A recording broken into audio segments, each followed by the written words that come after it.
Hello दोस्तों, आज हम वीडियो बनाने जा रहे हैं जो कि ईवी से रिलेटेड है।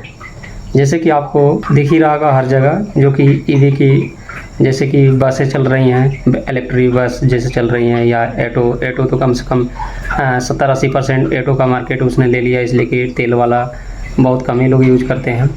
ऐसे बसें अब चल रही हैं बड़ी बड़ी सी हर जगह। सरकार भी इसमें बहुत ज़्यादा बुलिश है जैसे कि ईवी पे, इसलिए कि हमारा जो देश का जो भी है तेल हमारे देश में होता नहीं है, और जो भी पेट्रोलियम पदार्थ हैं या भी डीजल है, जो भी चीज़ है वो सारे बाहर से इंपोर्ट किए जाते हैं। तो हमारे देश के लिए भी एक तरह से नुकसान ही होता है कि हम जब भी जितना ही खर्चा करेंगे तो हमसे ज़्यादा जहाँ से आते हैं तेल वहाँ के लोगों को ज़्यादा फ़ायदा होता है और हमें नुकसान ही होता है। तो इसलिए सरकार इस पे ज़्यादा फोकस कर रही है कि ईवी को कैसे आगे बढ़ाया जाए। बैटरी द्वारा जो बसें चल रही हैं, या इलेक्ट्रिक स्कूटी आ गई हैं, बाइक आ गई हैं, या युवा ट्रक भी चलने का बात आ रही है सामने। आपको अगर लगता है कि इसमें इन्वेस्ट करना चाहिए तो आप एक स्टॉक लेते हैं। तो हमारे इंडिया की जो दिग्गज कंपनी है जो कि टाटा मोटर हो गई, मारुति सुजुकी हो गया, और टीवीएस हो गया, और बजाज हो गया, ऐसे बहुत कंपनियां हैं जो कि मार्केट में है, जो कि अभी एक दो अभी लॉन्च कर रही हैं। बाकी छोटी छोटी कंपनियां बहुत आ गई हैं जो कि टू व्हीलर ज़्यादा बना रही हैं। छोटी कंपनियां क्या पता आगे जाए ना जाए, तो उससे अच्छा है कि हम ईटीएफ में इन्वेस्ट करें। उसके लिए ईटीएफ दो आए हुए हैं जो कि इन पूरे सेक्टर में इन्वेस्ट उन्होंने किया हुआ है। जैसे कि अब मान के चलो कि अगर ईवी है तो ईवी में बैटरी भी लगती है, और टेक्नोलॉजी भी उसमें लगती है, वायर लगती है, और कंपोनेंट जो भी लगते हैं, या फिर बैटरियाँ लगती हैं, या फिर उसकी जो बॉडी बनाती है, कंपोनेंट बनाती है, जो भी चीज़ें सारी बनाती है। एक एक कंपनी एक बैटरी का लेंगे, एक आईटी लेंगे, और एक ऐसे हम अलग अलग कंपनियाँ लेंगे। तो क्या होगा कि हमारे पास उतने पैसे नहीं हैं, इसलिए छोटे हम इन्वेस्टर हैं तो हमारे पास उतने पैसे नहीं आएंगे, और कौन कंपनी ऊपर जाएगी कौन नीचे जाएगी तो हमें पता नहीं चलेगा। उससे अच्छा है हम क्यों ना करें कि एक बास्केट में इन्वेस्ट करें जिससे हम ज़्यादा रिटर्न निकले।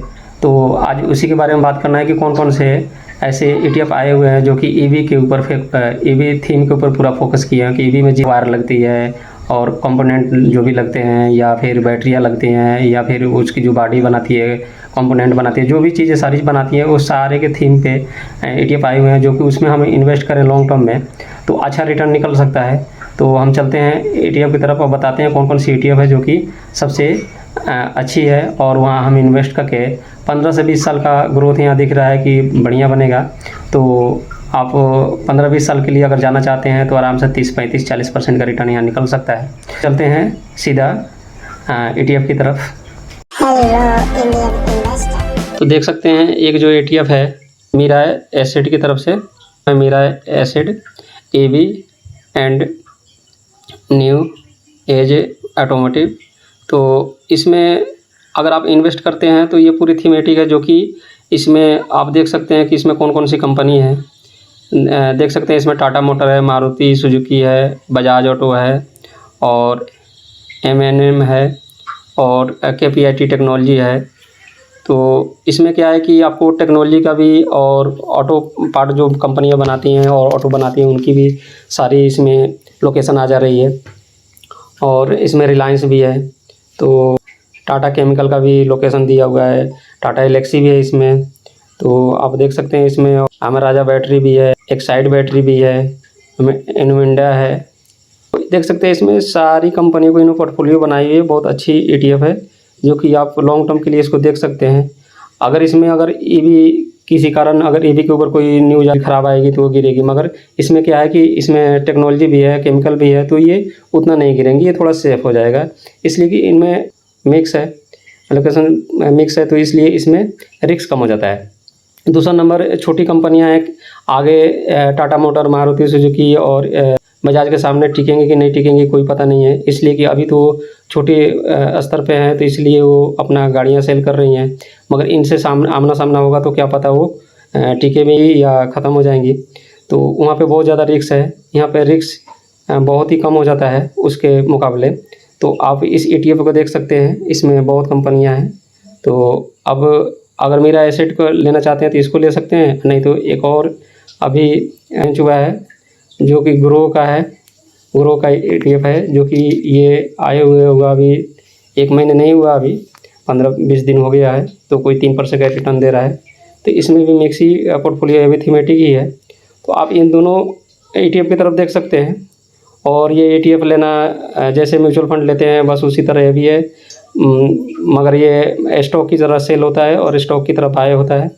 तो आप इन दोनों की तरफ देख सकते हैं। अगर ये भी आप बुलिश हैं तो ये दोनों ETF बहुत ही अच्छे हैं, आगे रिटर्न बना कर देंगे, इसलिए कि सरकार का भी फोकस है और जनता भी जहाँ सस्ता लगेगा वहीं जाएगी। जैसे कि A2 जो है, अगर तेल वाले A2 पे अगर आप कहीं बात करते हैं डीजल वाले पेट्रोल वाले पे, तो क्या होगा कि वो कोई भी चीज़ लाना ले जाना हो तो मैं ज़्यादा पैसा लेते हैं, तो लोग ज़्यादातर पे इलेक्ट्रिक वाली ढूंढते हैं और वहाँ कम पैसे लगते हैं, तो कोई भी जल्दी बुक कर लेता है इलेक्ट्रिक। तो उसी तरह बसें की भी होगी, तो धीरे धीरे ये जैसे चाइना में 40%, अमेरिका भी इस पे बुलिश है, तो ये सारे जो बड़े बड़े देश हैं EV की तरफ मूव कर रहे हैं। तो हमारा इंडिया भी EV की तरफ मूव करेगा, इसलिए कि हमारे देश में तो तेल होता ही नहीं है, तो हमें और ही फ़ायदा है। दोनों ETF को देख सकते हैं। बाकी रिस्क मार्केट में हमेशा बनी रहती है, तो अपना रिस्क प्रोफाइल ज़रूर देखें। तो आज के वीडियो में बस इतना ही। Okay, bye.